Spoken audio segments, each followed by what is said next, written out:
ദൈവനാമം മഹത്വപ്പെടട്ടെ. അഭിനന്ദ തിരുമേനി,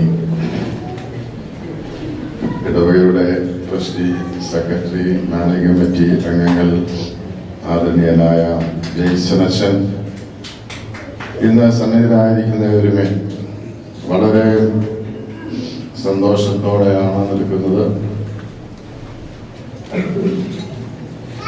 ഈ ഇടവകയുടെ പ്രാരംഭ കാലഘട്ടത്തിൻ്റെ ചരിത്രം ചുരുക്കവാക്കുകളിൽ ജെയ്സൺ അച്ഛനും ഇപ്പോൾ സേവനമനുഷ്ഠിക്കുന്ന സെക്രട്ടറിയും സൂചിപ്പിച്ചുവല്ലോ.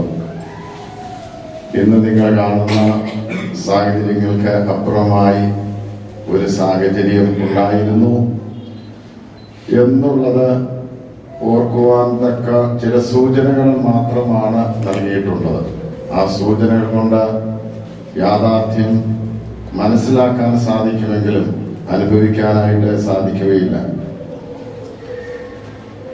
1991 സെപ്റ്റംബർ മാസം 1-ാം തീയതി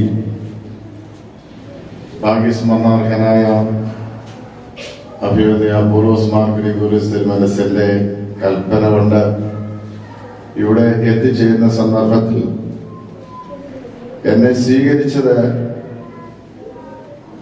ഈ പ്രദേശത്ത് ഒരു ലാൻഡ് അലോട്ട്മെന്റ് നടത്തിയ LDAയുടെ ഒരു ലെറ്ററും കൊണ്ടാണ്. ഞാനന്ന് കേവലം 26 വയസ്സ് മാത്രമുണ്ട്. ഇടവക ശുശ്രൂഷയിൽ ഒരു പരിചയമൊന്നുമില്ല. എങ്ങനെ പൈസ കളക്ട് ചെയ്യണമെന്നുള്ളത് എനിക്കറിയില്ല. ഇവിടെ ഉണ്ടായിരുന്നത് വെറും 40,000 രൂപ മാത്രമാണ്. ആ ലെറ്ററിനകത്ത് സൂചിപ്പിച്ചിട്ടുള്ളത് 5,09,800 രൂപ. ഇപ്പോഴും എല്ലാ കാര്യങ്ങളും നന്നായി ഓർക്കുന്നുണ്ട്.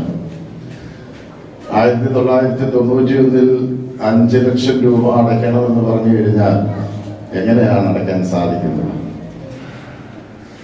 ഞാൻ കൈമലർത്തി എനിക്ക് ആകെ ആശ്രയം എനിക്ക് ജോമാർ ഫീലിക്സ് തിരുമേനിയാണ്. തിരുമേനിയും ഞാനും കൂടി ഒരുമിച്ചാണ് 1991 ജൂലൈ മാസം 18-ാം തീയതി ഡൽഹിയിൽ എത്തിച്ചേരുന്നത്. ഞങ്ങൾ ഒരുമിച്ച് യാത്ര ചെയ്ത ഒരു ട്രെയിനിൽ. അപ്പോൾ എനിക്ക് എന്തെങ്കിലും ആശ്രയം എന്ന് പറയുന്നത് തിരുമേനിയാണ്. തിരുമേനിയെ ഞാൻ ഈ ലെറ്റർ കാണിച്ചു. അപ്പോൾ എല്ലായ്പ്പോഴും നമുക്കറിയാം, സ്നേഹവും കരുതലുമുള്ള തിരുമേനിമാര് വൈദികരെ ചേർന്ന് നിന്ന് അവരുടെ സങ്കടത്തിൽ ഒന്നായി നിന്ന് പ്രവർത്തിക്കുമെന്നുള്ളത് അറിയാം. തിരുമേനിയുടെ ആദ്യത്തെ സംരംഭം കൂടിയാണ് തിരുമേനി വന്നതിന് ശേഷം. അതുകൊണ്ട് തിരുമേനിക്ക് വളരെ ഉത്സാഹമായി എങ്ങനെയെങ്കിലും ഇവിടെ ഈ ഒരു സ്ഥാപനം ഉയരണം. അതിനേക്കാൾ ഉപരിയായി പൗലോസ് മാർ ഗ്രിഗോറിയോസ് തിരുമേനിയും ആഗ്രഹിച്ച ഒന്നാണ് ഈ തലസ്ഥാന നഗരിയിൽ ഒരു സ്ഥാപനം വേണമെന്നുള്ളത്. അതിന് തിരുമേനി പരിശുദ്ധ ബാബാ തിരുമനസിനെ കണ്ട് പരിമലയിൽ നിന്ന് 2 ലക്ഷം രൂപയുടെ ഒരു ചെക്ക് കൊണ്ടുവന്നു. ഈ ചെക്ക് എവിടെയോ തിരുമേനിയുടെ കയ്യിൽ നിന്ന് പോയി.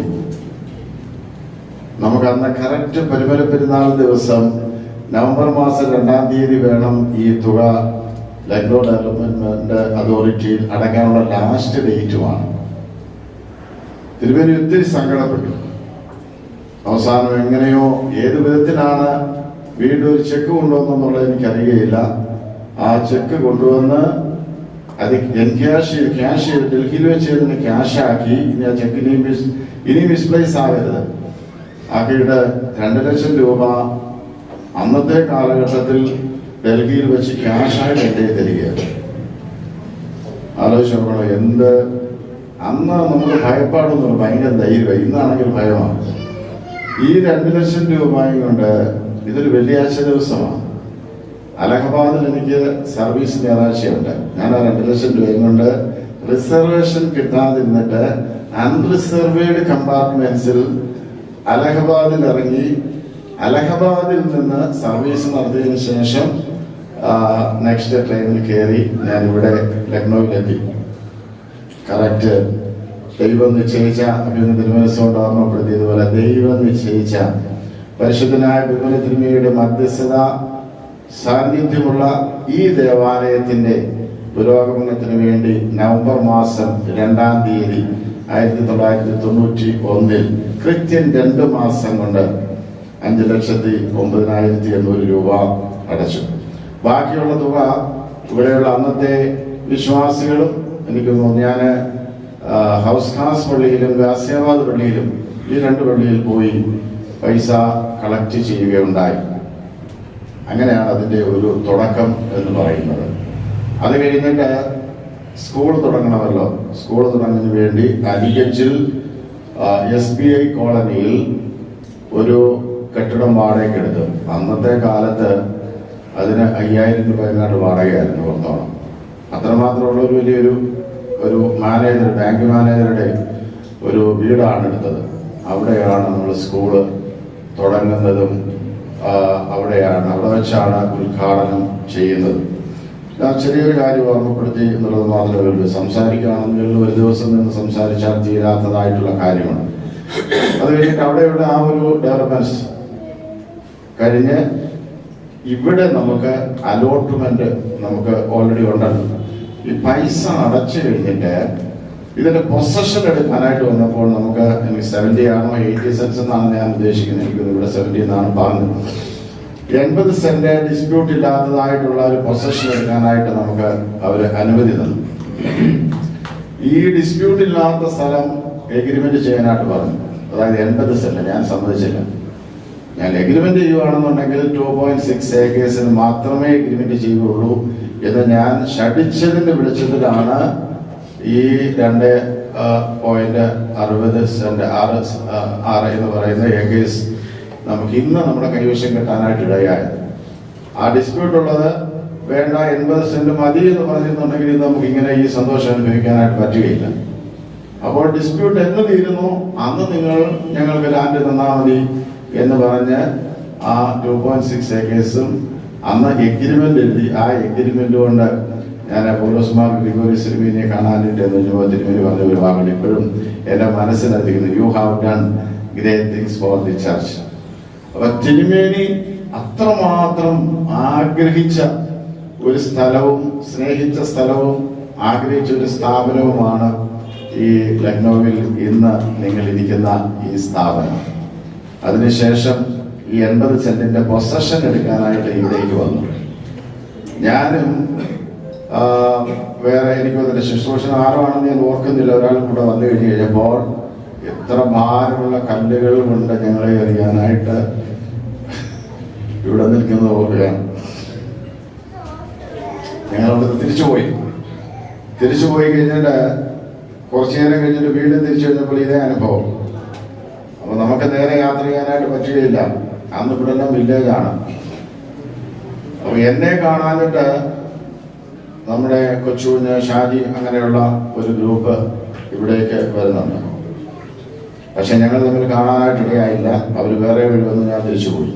ഇവരെ അന്വേഷിച്ച് ഞാൻ വീണ്ടും വന്നു കഴിഞ്ഞപ്പോൾ ഇവരിവിടുത്തെ സിറ്റുവേഷൻ കണ്ടിട്ട് തിരിച്ചു വരുന്നു. ആ സമയത്ത് എനിക്ക് എൻ്റെ കൂടെ ഉള്ള ഒരു ചൗക്കീദാർ പറഞ്ഞ ഒരു സെന്റൻസ് എനിക്ക് ഓർക്കുകയാണ്.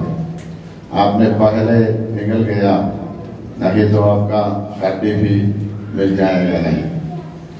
ദി സെയിം സെന്റൻസ് ഒക്കെ അതേപോലെ തന്നെ ഞാനിപ്പോൾ അത് ഓർക്കുകയാണ്. ഞാനിതൊക്കെ പറഞ്ഞത് അത്രമാത്രം വേദനയുടെയും കഷ്ടപ്പാടിൻ്റെയും വഴികളിലൂടെ സഞ്ചരിച്ചാണ് ഇന്ന് നിങ്ങൾ ഈ സന്തോഷം അനുഭവിക്കുന്നത്. അത് നിങ്ങൾ വിസ്മരിക്കരുത്. അതുകൊണ്ട് ഇത് ദൈവം തന്ന ഒരു ദാനം, ദൈവം നിങ്ങൾക്ക് വേണ്ടി തരുവാൻ ഇതിന് പിന്നിൽ കഷ്ടപ്പെട്ട അനേക മനുഷ്യരുണ്ട് കേട്ടോ. ഇവിടെ ഇരിക്കുന്നവരൊക്കെ അന്ന് യൗവനക്കാരാണ്.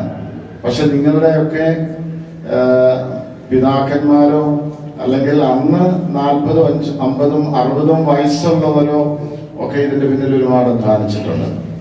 നമ്മുടെ കൊച്ചുവിനൊക്കെ അതുപോലെ TD സാമുവേലങ്ങള്, വർഗീസ് കുര്യൻ, ഷാജി, ഇവിടെ ഇരിക്കുന്ന അതുപോലെ പലരും ധാരാളം കഷ്ടപ്പെട്ടതിന്റെ വെളിച്ചത്തിലാണ് ഈ സന്തോഷം അനുഭവിക്കുന്നത്. അതുകൊണ്ട് എനിക്ക് ഇന്നിതൊക്കെ വന്ന് കഴിഞ്ഞ ദിവസം ഇതൊക്കെ വന്ന് കണ്ടു കഴിഞ്ഞപ്പോൾ മനസ്സിന് ഒരുപാട് സന്തോഷമുണ്ടായി. മാത്രമല്ല എൻ്റെ ആദ്യത്തെ ഇടവകയായത്. എല്ലാ വിശുദ്ധ കുർബാനയിലും എല്ലാ ഇടവക ഓർത്താലും അത് പലത് വിട്ടുപോയാലും നമ്മൾ ആദ്യമേ ശുശ്രൂഷ അനുഷ്ഠിക്കുന്ന ഇടവക വിസ്മരിക്കുകയില്ല. പലപ്പോഴും ഞാനിങ്ങനെ ചിന്തിക്കുക, ലക്നൌവിലാണല്ലോ ലക്നൗ. ഞാനിവിടെ ശുശ്രൂഷ കഴിഞ്ഞതിന് ശേഷം എനിക്ക് ഒരു അനുഗ്രഹത്തിനും ഇന്ന് വരെ ഒരു കുറവും സംഭവിച്ചിട്ടില്ല. പക്ഷേ ഇടവിലൊക്കെ ശുശ്രൂഷയിൽ പല വേദനകള്, പ്രയാസങ്ങള്, കഷ്ടപ്പാടുകളൊക്കെ ഉണ്ടെന്ന് വരികിലും അത്ഭുതകരമായി ദൈവം അന്ന് നടത്തി, ഇന്ന് നടത്തി, നാളെ നടത്തുമെന്നുള്ള ഒരു പ്രതീക്ഷയുണ്ട്. ഇതിൻ്റെ ഇടയ്ക്കൊക്കെ കാലഘട്ടങ്ങളിൽ വിഷം തിരിഞ്ഞിട്ടുണ്ട്, പ്രയാസം അനുഭവിച്ചിട്ടുണ്ട്, കയ്യിൽ പൈസ ഇല്ലാതെ വേദന അനുഭവിച്ചിട്ടുണ്ട്. പക്ഷേ ഇന്ന് അതൊക്കെ ദൈവം തമ്പുരാൻ മാറ്റി സന്തോഷത്തിൻ്റെ നാളുകൾ തരികയുണ്ടായി.